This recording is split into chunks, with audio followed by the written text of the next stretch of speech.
कहानी की शुरुआत में बताया जाता है कि चेस्टर्स मिल नाम का एक शहर पहले आम शहरों की तरह ही था, लेकिन फिर वहाँ कुछ ऐसी भयानक डरावनी घटनाएं घटने लगी जिससे पूरा का पूरा शहर नर्क से भी बदतर बन गया। लेकिन आखिर वहाँ ऐसी कौन सी खतरनाक घटनाएं होने लगी, चलिए जानते हैं। तो कहानी की शुरुआत होती है बार्बी नाम के एक लड़के को दिखाते हुए जो एक डेड बॉडी को जंगल में दफना रहा था। बार्बी वहाँ का लोकल निवासी नहीं था और बार्बी के माथे पर लगी चोट को देखकर लग रहा था कि मरने वाले बंदे के साथ उसकी काफी ज्यादा लड़ाई हुई होगी। उस आदमी को दफनाने के बाद बार्बी अपनी कार में शहर से बाहर निकलने लगता है, लेकिन तभी उसका सामना शेरिफ नाम के एक पुलिस ऑफिसर की कार से होता है। उसे देखकर वो थोड़ा डर जाता है, जिससे उसका ध्यान ड्राइविंग से हट जाता है, लेकिन किसी तरह वो पुलिस से बच निकलता है। पर तभी कुछ गायें सड़क के बीचों बीच खड़ी थी। उनको बचाने के लिए बार्बी अपनी कार को एकदम से मोड़ देता है, जिससे वो गायों से भरे खेत में पहुंच जाता है। इससे उसे थोड़ी चोट लग गई थी। कुछ सेकंड्स बाद वहाँ पर जमीन अर्थक्वेक की वजह से जोर जोर से हिलने लगती है कि अचानक आसमान से एक चीज बार्बी के सामने आकर नीचे गिरती है और सब कुछ शांत हो जाता है। बार्बी देखता है कि एक गाय आसमान से गिरने वाली उस चीज से 2 टुकड़ों में कट चुकी थी। वो डरा हुआ उस चीज को छूने लगता है तो उसे पता चलता है कि वो एक इनविजिबल वॉल है जो इतनी शार्प थी कि इसकी वजह से कई घर भी 2 हिस्सों में कट गए थे। तभी वहाँ जॉय नाम का एक लड़का आकर उससे पूछता है कि तुम ठीक हो या नहीं। वो भी उस इनविजिबल दीवार को देखकर शॉक्ड रह जाता है। दूसरी तरफ शेरिफ और लिंडा को खबर मिलती है कि उस पूरे टाउन की पावर सप्लाई कट गई है, फोन लाइंस बंद हो गई हैं और इंटरनेट भी काम नहीं कर रहा है। यहाँ तक कि सारे सैटेलाइट कनेक्शंस भी काम करना बंद कर गए थे। तभी शहर के ऊपर से उड़ रहा एक प्लेन उस इनविजिबल वॉल से टकराकर क्रैश हो जाता है, जिसे देखकर लोग और भी ज्यादा घबरा गए थे। और ये बात कंफर्म हो जाती है कि ये सिर्फ एक इनविजिबल दीवार नहीं बल्कि एक राउंड शेप डोम यानी गुंबद है जिसने आधे शहर को कवर कर लिया है। वहीं दूसरी साइड हम एक रेडियो स्टेशन पर फिल और उसकी असिस्टेंट डोडी को देखते हैं जो सिग्नल लाने की कोशिश कर रहे थे। वो दोनों थोड़ा कंफ्यूज थे कि अचानक सिग्नल क्यों चला गया। यहाँ पर फिल को लगता है कि ये अच्छा मौका है उनकी रेडियो रेटिंग्स को हाई करने का, इसलिए वो दोनों सिग्नल को ठीक करने में लग जाते हैं। वहीं एक फायर ट्रक डोम की दूसरी तरफ से आ रहा था, जिसे देख बार्बी ट्रक वाले को इस इनविजिबल वॉल की तरफ इशारा करता हुआ उसे रुकवाकर क्रैश होने से बचा लेता है। थोड़ी देर बाद वहाँ इन्वेस्टिगेशन करने के लिए कुछ पुलिस वाले आते हैं, पर इस इनविजिबल डोम को समझना उनके बस की बात नहीं थी। उसी समय वहाँ पर एक शहर का काउंसिलमैन जिसका नाम बिग जिम था वो भी पहुँच जाता है, लेकिन उसे भी इस डोम के बारे में कुछ भी समझ नहीं आता। यहाँ पर पुलिस को इन्फॉर्मेशन मिलती है कि उस शहर की तरफ आने वाले सभी रास्तों को बंद कर दिया गया है क्योंकि उस डोम की वजह से बहुत सारे एक्सीडेंट हो रहे हैं। इसके थोड़ी दूर घर पर जूनियर नाम का लड़का एंजी नाम की लड़की के साथ इंटीमेट हो रहा था। एंजी पेशे से नर्स थी और जो की बड़ी बहन भी थी। इंटीमेट होने के बाद जूनियर एंजी से कहता है कि मैं तुमसे बहुत प्यार करता हूँ, लेकिन एंजी उसे कहती है कि वो उसके लिए ऐसा कुछ फील नहीं करती। इससे जूनियर का दिल टूट जाता है और उन दोनों में बहस होने लगती है। यहाँ पर उनकी बहस इतनी बढ़ जाती है कि एंजी उसे थप्पड़ मारकर वहाँ से चली जाती है। इसके बाद हम 3 लोगों की फैमिली को देखते हैं, जिसमें मदर कैरोलीन, एलिस और उन दोनों की बेटी नोरी उसी टाउन की तरफ जा रही थी। उन्हें इस बात की खबर नहीं थी कि डोम ने उस टाउन को कवर किया हुआ है। दूसरी तरफ हम जूलिया नाम की एक इन्वेस्टिगेटिव रिपोर्टर को देखते हैं जिसका चेस्टर्स मिल शहर में बहुत नाम था। एक दिन एक औरत उसे एक सीक्रेट खबर देने के लिए कॉल करती है। वो औरत उसे बताती है कि उसने उस वीक चेस्टर्स मिल में प्रोपेन से भरे 6 ट्रक को जाते हुए देखा है और उसके हिसाब से इतनी बड़ी क्वांटिटी में प्रोपेन जैसे फ्यूल का शहर में आना किसी खतरनाक प्लान का हिस्सा हो सकता है। जूलिया उस औरत को इस बारे में इन्वेस्टिगेशन करने का वादा करती है, पर वो अपने काम में ज्यादा बिजी होने के कारण उस पर ध्यान नहीं दे पाती। वहीं बिग जिम रेडियो स्टेशन जाकर इमरजेंसी की अनाउंसमेंट करता है। कैरोलीन जो एलिस और नॉरी के साथ शहर में आ रही थी ये अनाउंसमेंट सुन लेती है, पर उन्हें लगता है कि ये किसी तरह का एडवर्टीजमेंट है, इसलिए वो इस अनाउंसमेंट पर ध्यान नहीं देती और उनकी कार डोम से टकराते टकराते बचती है, क्योंकि उससे पहले दूसरी तरफ से आ रहा एक ट्रक डोम से टकराकर क्रैश हो जाता है, जिसे देखकर वो तुरंत अपनी कार के ब्रेक लगा देती है। इतने बड़े इंसिडेंट को देखकर नॉरी के दौरे पड़ने लगते हैं, जिससे वो बेहोश हो जाती है, लेकिन बेहोश होने से पहले वो किसी पिंक स्टार के बारे में कहती है। अब यहाँ से नॉरी को जल्दी से हॉस्पिटल में ले जाया जाता है, जो कि टाउन में होने वाली घटनाओं से घायल हुए लोगों से भरा पड़ा था। वहीं जूलिया और बार्बी घायल हुए लोगों को हॉस्पिटल ला रहे थे। इसी हॉस्पिटल में जूलिया का हस्बैंड भी डॉक्टर था। वो उससे मिलने जाती है, लेकिन उस वक्त उसका हस्बैंड हॉस्पिटल में नहीं था। हॉस्पिटल में जूलिया को पता चलता है कि उसका हस्बैंड संडे को कभी काम नहीं करता था, पर वो जूलिया को हमेशा झूठ बोलता आ रहा था।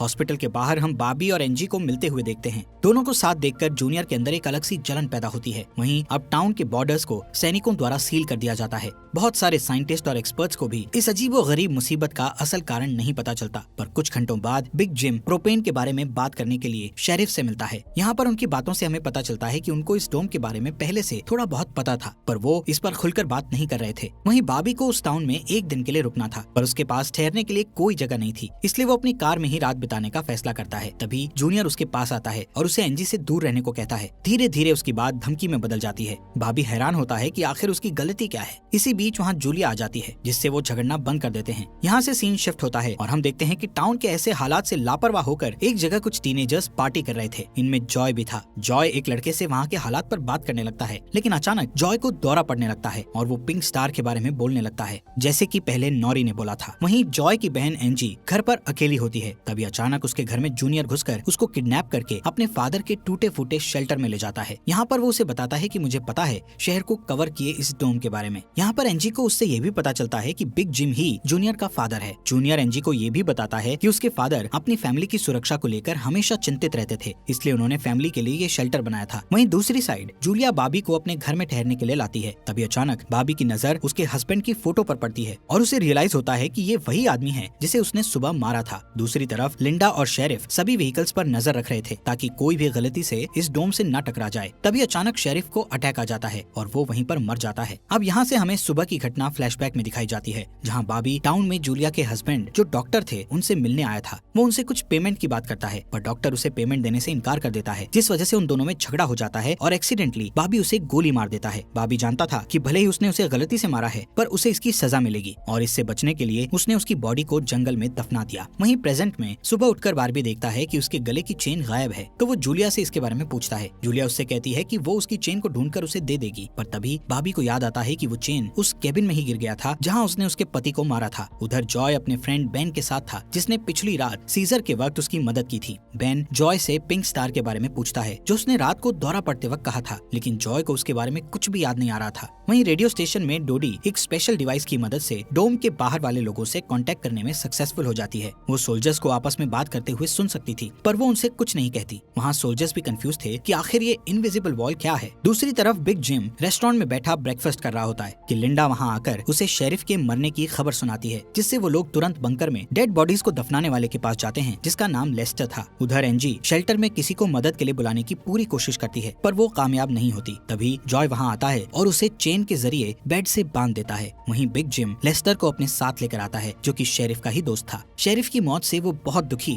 और परेशान हो जाता है। जब लिंडा उनके आसपास नहीं होती, तब वो और बिग जिम पिछले महीने होने वाले प्रोपेन के इंपोर्ट के बारे में बात करते हैं कि प्रोपेन के इंपोर्ट में उन तीनों का ही हाथ था और उन्होंने टाउन वालों से ये बात छुपाई थी। शेरिफ की मौत से ये कंफर्म हो गया था कि वो उनकी इन्वॉल्वमेंट के बारे में किसी को कुछ नहीं बता पाएगा, जो कि उनके लिए अच्छी खबर भी थी। उसी दिन बाद में लिंडा पुलिस स्टेशन आती है तो देखती है कि बिग जिम शेरिफ के ऑफिस में कुछ ढूंढ रहा है। लिंडा के पूछने पर जिम उसे कहता है कि वो वहाँ शेरिफ की वसीयत के पेपर्स ढूंढ रहा है, लेकिन असल में वो वहाँ प्रोपेन के इंपोर्ट से जुड़े पेपर्स को ढूंढने आया था, जो उसे और लेस्टर को परेशानी में डाल सकते थे। वो तुरंत बाहर आकर शेरिफ को बताता है कि मुझे लगता है वो पेपर शेरिफ के घर में होंगे, जिन्हें लाने के लिए वो लेस्टर को तुरंत उसके घर भेजता है। इसी बीच जूलिया जल्दी से रेडियो स्टेशन पर डोडी के पास जाती है, जहाँ वो देखती है कि वो लोग डिवाइस के जरिए डोम के बाहर खड़े सैनिकों की बातचीत सुन सकते हैं। उनकी बात सुनने पर जूलिया को पता चलता है कि वो लोग जमीन खोदकर डोम को बाहर निकालने की कोशिश कर रहे हैं, पर वो इस काम में कामयाब नहीं हो पा रहे हैं। इसके बाद जूलिया रेडियो के जरिए पूरे टाउन में डोम वाली खबर को फैला देती है, जिससे लोगों में डर पैदा हो जाता है और लोग घबरा जाते हैं। वहीं जॉय और बेन बॉर्डर के पास साइंटिस्ट को अपना काम करते हुए देखते हैं। साइंटिस्ट ये देखते हैं कि डोम के ऊपर पानी का क्या असर होता है, पर उन्हें ज्यादा कुछ समझ नहीं आ रहा था, जिससे वो किसी नतीजे पर नहीं पहुंच पाते। वहीं जॉय देखता है कि ये डोम एक छलनी की तरह है। वो बेन से बताता है कि इस डोम में से बिल्कुल मामूली सा पानी आर पार जा सकता है। दूसरी ओर बारबी अपनी चेन ढूंढने जूलिया के हस्बैंड डॉक्टर के केबिन में जाता है। वहाँ उसे उसका चेन मिल जाता है, पर तभी जूनियर वहाँ आकर उसे देख लेता है। जूनियर उससे पूछता है कि क्या तुम एंजी के साथ सोए थे। यहाँ पर बारबी को लगता है कि शायद उसने उसे चेन ढूंढते हुए देख लिया है और इसीलिए वो जूनियर को ऐसे ही वहाँ से जाने नहीं दे सकता था, इसलिए वो जूनियर को बहुत बुरी तरह से पीटने लगता है। वहीं हम देखते हैं कि लेस्टर शेरिफ के घर पहुंचकर प्रोपेन इंपोर्ट के पेपर्स को ढूंढने लगता है। कुछ टाइम बाद उसे वो पेपर्स ड्रॉवर में मिल जाते हैं, तभी वो उन्हें जला देता है। जब वो वहाँ से जाने लगता है तो उसका पैर लगने से पेपर्स की आग घर के पर्दों पर लग जाती है, जिससे आग की लपटें पूरे घर में फैल जाती हैं और पूरा घर जलने लगता है, जिसे देखकर जल्दी ही बहुत सारे लोग जमा हो जाते हैं और आग बुझाने की कोशिश करते हैं, पर फायर ट्रक के बिना आग बुझाना नामुमकिन था। अगर वो लोग घर को जलने देते तो डोम के अंदर का टेम्परेचर बहुत बढ़ जाता, जिससे लोगों की जानें भी जा सकती थी, इसलिए सब मिलकर आग बुझाने में लग जाते हैं। बाबी लोगों को आग बुझाने में लीड करता है। तभी लिंडा को घर के अंदर से लेस्टर की चीखने की आवाजें सुनाई देती है। वो अंदर जाकर उसे घसीट कर बाहर निकाल लाती है और इलाज के लिए डॉक्टर के पास भेज देती है। यहाँ पर लोगों को आग बुझाने में 1 घंटे के बाद भी कामयाबी नहीं मिलती, उल्टा आग और भड़क जाती है। आखिर में जिम लोडर लेकर आता है और घर को गिरा देता है। तब कहीं जाकर आग शांत होती है। इसके बाद सारे थके हुए लोग इकट्ठा होते हैं। उनमें से पॉल नाम का एक पुलिस वाला फ्रस्ट्रेट होकर कहता है कि हम सभी लोग इस डोम से कभी भी बाहर नहीं निकल पाएंगे, क्योंकि ये डोम आग से जो धुआं निकला है उसे बाहर नहीं निकलने दे रहा। वो कहता है कि हम सभी इस डोम के अंदर ही मरने वाले हैं। इतना कहता हुआ वो हवा में गोली चला देता है, जो कि डोम से टकराकर एक दूसरे पुलिस वाले को लग जाती है और वो तुरंत मर जाता है। यहाँ पर पॉल को अरेस्ट कर लिया जाता है। अंधेरा होने पर जॉय और उसके दोस्त स्केटिंग के लिए जाते हैं। तभी वहाँ पर नोरी जॉय के पास आकर उसे कहती है कि उसे अपना फोन चार्ज करना है। जॉय उसे अपने घर ले जाता है क्योंकि उसके घर में जनरेटर था, जो कि उस टाउन के गिने चुने घरों में ही था। उधर लिंडा पॉल को जेल लेकर आती है। वहाँ कुछ लोग पुलिस स्टेशन के बाहर प्रोटेस्ट कर रहे थे। असल में वो लोग पुलिस के घटिया सिस्टम का विरोध कर रहे थे। जिम उन सबको ये कहकर शांत करता है कि जरूरत पड़ने पर उन सबकी मदद की जाएगी। लॉकअप में बंद होने के बाद पॉल को हार्ट अटैक आ जाता है, जिससे लिंडा उसकी मदद के लिए दौड़कर अंदर जाती है। लेकिन तभी उसे पता चलता है कि पॉल सिर्फ अटैक आने की एक्टिंग कर रहा था। इसी मौके का फायदा उठाकर पॉल उसे धकेलकर उसे लॉकअप में बंद करके वहाँ से भाग जाता है। इधर बंकर में जूनियर फिर से एनजी के पास जाता है। एनजी समझ चुकी थी कि अगर उसे यहाँ से निकलना है तो उसे जूनियर को झूठे जाल में फंसाना पड़ेगा। इसीलिए वो उससे अपने बचपन की यादें साझा करती है, जब वो दोनों एक बंद टनल में जाया करते थे, और कहती है कि हो सकता है डोम का टनल पर कोई असर नहीं हुआ हो तो वो लोग बाहर जा सकते हैं। यहाँ पर एनजी सोचती है कि अब वो उसके प्यार के जाल में फंस गया है तो शायद वो उसे छोड़ दे, लेकिन ऐसा कुछ नहीं होता। जूनियर अकेले ही उस टनल में जाने का प्लान बनाता है। वहीं जिम जब पुलिस स्टेशन में आता है तो पॉल की जगह लिंडा को लॉकअप में बंद देखता है। वो तुरंत उसे लॉकअप से बाहर निकालता है। उन्हें पता चलता है कि पॉल अपने साथ एक राइफल और कुछ गोलियां लेकर गया है। लिंडा तुरंत उसकी तलाश में जंगल की ओर निकल जाती है, क्योंकि उसे पता था कि पॉल अक्सर शिकार करने जंगल की तरफ जाया करता था। वहीं जिम पॉल को पकड़ने के लिए एक टीम तैयार करता है। उधर रेस्टोरेंट में बैठी कैरोलीन को नॉरी की फिक्र हो रही थी, क्योंकि वो पिछली रात अपनी दोनों मदर्स को बिना बताए जॉय के घर रुक गई थी। वहीं जिम